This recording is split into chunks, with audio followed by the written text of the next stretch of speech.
Salut mes petits youzous, j'espère que vous allez bien. C'est une vidéo complètement improvisée. Je ne pensais absolument pas tourner une vidéo aujourd'hui.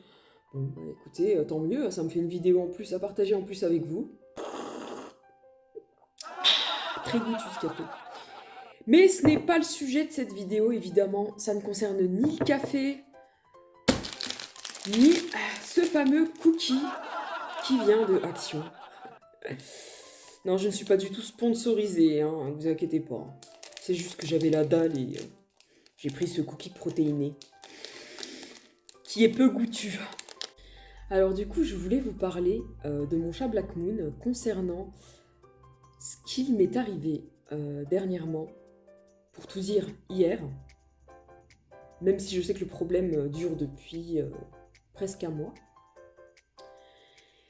Et ça pourrait certainement aider d'autres personnes, je ne sais pas. Je l'espère en tout cas. Alors il faut savoir par rapport à l'histoire de Black Moon, je l'ai récupéré chez une dame qui avait environ une quarantaine de chats dans un enclos. Un enclos, une enclos, un enclos, je sais plus. Peu importe. Et en fait, j'ai décidé d'adopter Black Moon qui s'appelait au départ Apache. C'est le chat que vous avez vu avec les canines apparentes à un moment donné. Bon, maintenant il les a plus, hein, hélas, il les a perdus. Et du coup, je l'ai adopté quand il avait 4 ans. Voilà. Après, je pense qu'apparemment, il devait être plus vieux que ça. Bon, un an de plus, je pense. Donc, en 2018. Et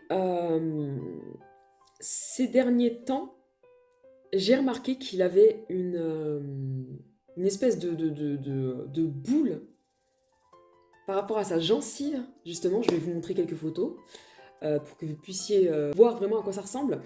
Et en fait, au départ, je pensais que c'était une inflammation de la gencive. Et du coup, j'ai appelé le vétérinaire, le véto, qui avait une place justement le jour même. Donc j'étais super contente, j'ai pu ramener Black Moon. Mais je trouvais quand même que c'était bizarre. Quand ils m'ont dit est-ce que je pouvais leur décrire comment c'était, j'aurais dit déjà c'est gonflé, mais en même temps, ça sort carrément. Enfin, je veux dire, ça pousse complètement, ça babine quoi, en avant. Donc, pour une inflammation, c'est assez de gencive, c'est assez impressionnant quoi. Enfin, voilà. Et du coup, j'ai été là-bas. Il s'avère que c'était plus que ça. Même voire une maladie qu'on aurait aimé éviter. Donc en fait, c'est le cancer. Voilà. Donc du coup, la vétérinaire m'a dit que c'était pas du tout une inflammation de gencive, mais vu la grosseur que c'était, vu la taille que c'était, vu comment c'était au niveau de la couleur rouge et que ça poussait devant, pour elle c'était un cancer. Mais elle n'était pas certaine, donc du coup, elle m'a dit qu'elle le prenait le jour même, qu'il fallait que je laisse mon chat, donc j'ai dû laisser Black Moon. Ça m'a fait énormément mal au cœur parce que Black Moon et moi, on est fusionnels, mais comme Jaja la Javel, quoi. Ça veut rien dire. Bref, en gros, on était vraiment... Enfin, on est vraiment fusionnels. On est super fusionnels. On se regarde, on se comprend. Enfin, je communique en fait avec mon chat. Je ressens des choses, je communique avec lui. Il est tout le temps sur moi, sur mes genoux. Il me prouve et montre son amour, et moi aussi. Enfin bref, moi je lui fais des tonnes de bisous. C'est le pauvre. Hein. Si je peux vous partager quelques petites vidéos où je fais des bisous, vous allez voir, hein, il prend cher. Et en fait, du coup, bon bah, elle m'a dit on va le garder pour cette nuit, pour en revenir au veto. Elle m'a dit on va le garder pour cette nuit. On va lui faire une incision pour enlever une grosse partie de cette tumeur, en gros. Et on va l'envoyer un centre d'analyse spécialisé, bien évidemment, du côté du sud. Et du coup, les résultats sont arrivés au bout d'une semaine. Donc ouais, j'ai récupéré un mardi, les résultats étaient mardi d'après. Donc du coup, ils m'ont dit oui, effectivement, c'est une tumeur. Et du coup, les analyses ont dit que c'était une tumeur, donc un cancer en fait. C'est un cancer qui se nomme fibrosarcome de la cavité buccale en fait. Donc voilà, juste là, c'était même à gauche, chez Black Moon. Et du coup, ils m'ont dit qu'ils faisaient aucune opération de cette ampleur-là, parce que c'était une opération très complexe, etc., etc., etc. Mais on m'a quand même dirigée vers une clinique vétérinaire qui était à 45 minutes de chez moi. Du coup, donc, j'ai pris directement rendez-vous et je l'ai ramené. Voilà. Et justement, c'était hier. Voilà, aujourd'hui, nous sommes vendredi. Bref. Et du coup, on l'a emmené hier. Il a vu le vétérinaire, justement. Elle a bien regardé. Elle avait reçu aussi les analyses par mail. Donc, du coup, voilà. Elle nous a expliqué un peu ce genre de cas de cancer. C'est un cancer qui touche rarement les chats, puisqu'il touche environ un chat sur 10 000. Et c'est tombé sur Black Moon. Voilà. Après, elle nous a expliqué, parce qu'elle nous a posé quand même pas mal de questions, hein, vu qu'elle connaissait pas du tout Black Moon, elle nous a posé des questions, elle nous a dit... enfin voilà, elle nous a posé toutes les questions quoi qu'il fallait. Et je lui ai dit qu'à l'époque, mon chat avait des canines apparentes. Donc il faut savoir qu'à chaque fois qu'il mangeait dans la gamelle, c'était une... comment on appelle ça? Bah, c'était un casse-tête pour lui. Parce que ses dents apparentes, elles étaient quand même grandes comme as. Donc, ça butait tout le temps sa gamelle, en fait. Donc, il se cognait tout le temps, ses canines, ou des fois, des fois, il se cognait aussi, contre la table avec sa canine. Bon, faut pas me plus abuser, c'est pas non plus une canine d'un mètre de long, mais en gros, pour lui, c'était super dur. Et un jour, en maison, on avait déménagé et on avait une fenêtre. Et en fait, Black Moon s'est littéralement cassé la gueule un soir à 3 h du matin sans que moi je le voie parce que je dormais, on dormait tous même. Et je me dis c'est bizarre et tout, Black Moon il est pas là. Alors je commence à flipper. Non mais bon laisse tomber, je suis vraiment, je commence à flipper, je fais c'est bizarre, Black Moon, Black Moon, t'es où Black Moon? Mais c'est pas possible, alors je regarde partout quoi, même les trucs improbables, hein, dans les placards, dans les machins, même les trucs les plus petits qu'il y avait, même alors que mon chat il mesure 2 mètres. Et je me dis mais c'est pas vrai, Black Moon t'es où? Black Moon, Black Moon. Je fais un ça y est il est sorti. Et en fait, j'ai réussi à le récupérer à 15 h. Rien que d'en parler, ça me fout le stress parce que j'étais vraiment en panique. Et en fait, il était... Bon, il est castré, donc en fait, quand un chat est castré, généralement, il part pas vraiment loin du périmètre de la maison. Je me suis dit, oh my god, et j'ai essayé de l'appeler et tout. En fait, mon chat était sur un chantier. Il était sur un chantier qui avait été commencé à côté d'un hôpital, parce qu'en fait, on habitait à la rue de l'hôpital, donc c'était vraiment en face. Et je l'ai vu, et mon chat, et dès qu'il m'a vu, il est parti genre se cacher un petit peu plus loin et tout. Je fais, Black Moon, viens là, Black Moon, puis là, je me suis dit, ça fonctionne pas. Bon, tu sais quoi? Je vais chercher des croquettes. Donc j'ai été chercher ses croquettes, et j'ai pris sa petite cagette, voilà, sa cage de transport, quoi. Et j'ai mis du temps, mais j'étais dehors depuis le matin, en fait. Mais je savais, vu que j'ai vu qu'il était là, au départ, quand je cherchais, je l'avais pas encore vu. Et c'est quelqu'un qui m'a dit bonjour, vous. Parce qu'en fait, il m'entendait, il y avait des gens, ils passaient et puis ils me voyaient faire Black Moon, Black Moon. Donc ils se disaient bien qu'il y avait quelqu'un, tu sais, je suis pas non plus cinglée. C'est vrai que les gens, ils peuvent se dire qu'est-ce qu'elle a, pourquoi elle crie, pourquoi elle dit Black Moon et tout. Et d'un coup, je vois des passants des fois qui font vous cherchez un chat? Puis je fais oui, il est gros et noir? Oui. Oh, merci quoi. Pauvre Black Moon. Non, mais c'est vrai que Black Moon, on ne peut pas le louper. C'est un. Moi, j'appelle un chat accordéon. Il est super grand. Enfin bref, voilà. Et du coup, je dis oui, voilà, exactement. Oui, on l'a vu juste là. Et c'est là que j'ai commencé à l'appeler. Et c'est là que mon chat il est sorti, en fait. Et dès qu'il m'a vu, il est rentré là-dedans. Et c'est là qu'ensuite, je vous ai dit, du coup, j'en reviens au niveau des croquettes. Les croquettes, je les ai récupérées, je l'ai appelé, blablabla, tout tralala, bref. Sauf que mon chat mettait 10 ans pour arriver. Parce qu'il sentait la douille. Il s'est dit, on va encore me récupérer alors que je viens de goûter à nouveau ce que c'était d'être en liberté. Oui, il faut savoir que moi, je vais vous avouer une chose, c'est que j'ai hyper peur de laisser mon chat dehors, même si il y a beaucoup de monde qui vont trouver ça ridicule et qui vont dire mais les chats c'est fait pour être dehors, etc., etc. Mais j'ai une panique bleue, blanc-rouge même, si je peux me permettre, de laisser mon chat dehors. Voilà. Pour moi, c'est une perle rare. En plus, on peut pas le louper parce que c'est un chat sibérien avec des longs poils noirs. Enfin bref. Et des canines apparentes, mais c'est normal, les gens ils font quoi? Il y a Draculache, la Madoué, etc. Je l'ai emmené, je fais t'as vu les croquettes? Oh regarde, de la bonne patouze dans son truc, sauf que lui il savait très bien. Et dès qu'il a mis sa tête dans le truc, j'ai commencé à pousser son cucu. Je l'ai mis au fond et j'ai fermé. Et j'étais là, j'avais l'impression, en fait j'étais en panique. J'étais là avec ma cage et tout, comme si en fait je venais de... Mon cœur il avait arrêté, enfin il s'était arrêté, bref. Et donc tout ça pour en revenir. Désolée pour le racontage d'histoire, mais je vais en revenir à son cancer. En fait, en tombant, il est tombé le menton au sol. Donc ça a claqué le sol. Sauf que nous, on voyait rien. Moi, quand je l'ai récupéré, on voyait rien. Et ça a buté ses dents aussi. Et c'est pour ça que quelques mois après, j'ai vu qu'il y avait ses dents qui commençaient un petit peu à voilà, tomber. La première, puis la deuxième était tombée. Et en fait, il s'avère, la dame nous a dit que c'était par rapport au choc que votre chat subissait par rapport à ses canines. En fait, le fait de manger dans les gamelles, de se cogner un peu partout, ça a fait des... Ça a fait... Et ça a fait des chocs. Des chocs à pic. Ça a fait des chocs à la dent, enfin à sa canine. Et à force de buter, bah, au bout d'un moment il les a perdus forcément, mais ça a fait une sorte d'hématome à l'intérieur, enfin bref voilà, mais qui se voyait pas hein, d'apparence en fait nous. Hein. Du coup en fait bah, ça a développé un cancer. Et justement c'est ce fameux cancer, enfin en tout cas pour lui, hein, vu comme je vous ai dit, ça touche qu'un seul chat sur 10 000 quand même, qu'on appelle le fibrosarcome de la cavité buccale. Donc c'est pour vous dire en gros que voilà, même le chirurgien actuellement, quand on l'avait emmené justement hier, il nous a dit que c'était tellement rare qu'ils n'avaient pas eu à justement encore ce cas, ici du moins. Et du coup ils ont dit bah écoutez, on va lui faire une prise de sang dans l'immédiat, donc ils ont fait une prise de sang dans l'immédiat. Et en plus, vu que c'est une clinique, moi j'arrivais pas à faire la différence entre une clinique vétérinaire et un cabinet vétérinaire. En fait, c'est totalement différent. Voilà, la clinique, c'est vraiment un hôpital, quoi.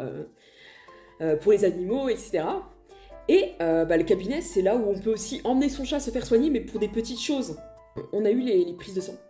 Voilà, donc elle a regardé un peu, etc. Elle a écouté son cœur, elle a dit qu'il avait un petit souffle au cœur, vraiment minuscule, mais qui était vraiment rien de grave, mais qu'elle préférait quand même faire des tests, un scanner, etc. pour voir justement si on peut endormir Black Moon avant de débuter l'opération. Mais avant tout cela, la chirurgienne doit intervenir donc le lendemain, donc aujourd'hui, on est vendredi, pour voir si c'est opérable ou non. Et du coup, bon, on a eu un... Honnêtement, hein, moi le soir quand on m'a dit ça, en rentrant chez moi, j'étais paniquée, j'ai commencé à en parler à mes sœurs, à une de mes amies proches aussi, enfin, je me disais, enfin paniquée. J'arrive à être terre à terre, mais voilà, quand c'est votre chat, quand c'est votre animal, chat, chien, cheval, en fait, ou lapin, ou rat, ou ce que vous voulez, hein, même serpent, hein, bah, on est quand même attachés, quoi, c'est nos bébés, en fait. Et du coup, elle a dit, bon, bah, demain, on va lui faire un petit scanner, une échocardiographie, je vais y arriver, et du coup, on va pouvoir voir, suite à ça, si on peut l'endormir pour ensuite débuter l'opération, si l'opération est possible. Bah oui, parce qu'en fait, ça a quand même débuté. Et au départ, elle s'est dit, à mon avis, on pourra peut-être pas l'opérer. Et elle a dit, dans ce cas-là, si on ne peut pas l'opérer, il faudra absolument lui faire une radiothérapie, qui malheureusement n'est pas... en Bourgogne, il n'y en a pas. Elle a dit, il faudrait aller à Paris. Mais elle a dit, vraiment, ça coûte énormément cher. Mais déjà, l'opération coûte cher, là, je vais vous le dire. Et en fait, on a eu une bonne nouvelle le lendemain matin. On a passé toute la nuit à stresser. On a eu une bonne nouvelle qui... en fait, elle nous appelait, elle nous a dit déjà, à la base, que les analyses étaient parfaites. Il n'y avait pas de problème et tout, etc., etc. Et elle est partie voir justement le cancer. Et elle s'est rendue compte que le cancer ne touchait pas jusqu'à l'œil à mon chat. Donc du coup, elle a dit, c'est bon. En fait, pour moi... Enfin, pour moi, en tout cas, c'est vraiment une femme qui est vraiment... elle prend pas de risques si elle peut pas. Hein. Ça, c'est certain. Et du coup, elle a dit, on peut du coup procéder à l'opération, mais vous avez toujours tout de même un choix à faire. Voilà, elle nous expliquer comment ça allait se passer, etc., etc. C'est-à-dire que nous, on peut l'opérer. Ou si vous voulez encore réfléchir, vous venez récupérer votre chat aujourd'hui, vous le ramenez chez vous, puis quelques semaines après, vous nous le ramenez, on va l'opérer. Ou si vous ne pouvez pas, enfin, si vraiment vous préférez ne pas l'opérer, bah écoutez, c'est votre choix aussi. Ah moi, non, du tout. Moi j'ai dit, je vais l'opérer, je veux l'opérer, ça c'est sûr. C'est clair et net. Après elle m'a dit comment ça allait se passer, ils vont lui enlever la partie d'os. Donc il aura un petit renfoncement de sa babine qui sera comme ça, à peu près. Et elle m'a expliqué tout, hein, tout, vraiment super adorable. Elle m'a dit comme quoi qu'il devait lui raser la tête, forcément. Donc ça va faire bizarre. Elle a dit ça va peut-être un peu vous choquer sur le coup, mais sa tête sera toute rasée. Bah oui, pendant une opération, c'est tout comme ça, pour éviter tout ce qui est microbes, etc., etc. Donc elle a dit, ça peut surprendre. Vous verrez juste un creux. Elle a dit, mais on sera obligé d'enlever donc la partie osseuse. Et on va envoyer ça, justement, dans un centre d'analyse spécialiste. enfin spécialisé pour les cancers, etc., pour qu'ils voient si on a réussi, excusez-moi, si on a réussi à enlever la totalité du cancer. En fait, c'est pas... Oui, en fait, j'ai oublié de vous le dire, c'est pas un cancer qui se... Enfin, généralisé. Ça va pas partout. Ça reste local, en fait. Mais le problème, c'est que si on avait laissé ça à mon chat, bah, ça grossit jusqu'au moment où il ne pourra plus du tout se nourrir et puis il mourra. Donc, non merci. Non, non, non. Déjà, à la base, on est passé à ça de pas réussir à lui faire l'opération au dû de son développement du cancer, en fait. Donc du coup, déjà, le fait qu'elle nous ait dit qu'on pouvait l'opérer, j'étais « Waouh, mais bien sûr, oui, opérez-le, opérez-le ». Donc voilà, donc elle nous a expliqué que voilà, donc au laboratoire, qu'elle va envoyer la partie osseuse qu'elle aura enlevée, pour que eux analysent et voient s'il reste, s'ils ont tout est enlevé ou pas. Et quelques mois après, aller faire peut-être une radiothérapie pour vraiment voir, voilà, puis si vraiment il reste un morceau de molécule du cancer, ils pourront l'éliminer. J'ai décidé de faire cette petite vidéo pour sensibiliser un peu les personnes qui ont des chats et tout. Honnêtement, quand vous voyez ne serait-ce qu'un petit gonflement des gencives ou autre, hein, n'attendez pas, filez vraiment au veto au plus vite, même si, quitte à ce qu'ils vous disent « Ah oui, non, c'est vrai, c'est un petit gonflement, on va vous passer des antibiotiques », bah au moins c'est quand même quelque chose quand même qui rassure. Parce que moi quand j'ai été, je m'attendais à ça, je m'attendais à rentrer avec mon chat au début. Donc quand on m'a dit ah bah écoutez, non, on va le garder cette nuit, on va lui faire un prélèvement, donc on va lui enlever vraiment le cancer, enfin le cancer, un morceau du cancer. On va l'envoyer au labo, j'ai dû attendre une semaine, etc. Bah là, ils étaient à deux doigts de me dire, dans la clinique vétérinaire, qu'ils ne pouvaient pas l'opérer. Déjà hier soir, quand ils l'ont vu, ils ont dit, je sais pas si on pourra l'opérer. Hein. Et en tout cas, si c'est impossible pour nous, on ne le fera vraiment pas. Donc voilà, donc ça a été possible pour eux. Donc voilà. Après, bien évidemment, à la sortie, quand on va les récupérer, on va les récupérer soit demain, soit dimanche. Ils nous ont dit il aura une sonde à l'œsophage, en fait, avec un bandage. Mais ce sera vraiment tout petit, et on devra le nourrir avec une poche pendant peut-être un mois. Voilà, avec des poches où, en fait, ils disent des poches, mais c'est une forme de seringue. Il n'y a pas de piqûre, hein. C'est une forme de seringue où on pourra mettre une sorte de gelée pour lui, justement, pour le nourrir pendant ce temps-là. Pendant au moins une semaine avec la gelée, etc. Par sonde, qui est reliée tout de suite à l'œsophage, donc du coup, voilà, parce qu'il ne pourra pas manger, vu qu'il aura quand même, voilà. Et j'ai oublié une chose, c'est que son palais, ils ont été obligés de lui enlever et de mettre une prothèse. En titane, je crois que c'est. Donc du coup, voilà, mais en tout cas, moi, peu importe la tête qu'il aura, mon chat. Et le plus important pour moi, c'est que j'ai soutenu mon chat, c'est que j'ai aussi le soutien des personnes qui m'entourent, c'est que j'ai tout fait et qu'on a tout fait pour réussir à le sauver. Moi, je vais m'en occuper comme... en fait, comme j'ai toujours fait, mais là, le fait de savoir qu'il a été, j'espère en tout cas, sauvé, voilà. C'est pour ça d'ailleurs que je faisais cette vidéo pour dire aux personnes que si vous voyez quelque chose qui ne va pas sur chez votre chat, votre lapin, votre chien, votre cheval, etc., il faut vraiment y aller. Il faut vraiment foncer, parce qu'on ne sait jamais. Et que vous pouvez passer à ça des fois, à frôler la catastrophe par rapport à votre animal de compagnie. Donc voilà. J'espère que la vidéo parlera à pas mal de monde. Après, je tiens à m'excuser si je me suis pas bien exprimée. Je sais pas si vous avez compris ce que je voulais vous expliquer, mais où est-ce que je voulais en venir, mais en tout cas, je voulais juste en venir à une petite alerte. D'ailleurs, je me suis permise, par rapport à une idée qu'une copine m'a dit, d'ailleurs merci, elle m'a dit de faire une petite cagnotte, justement, parce que les coûts de mon chat reviennent à 2200 €.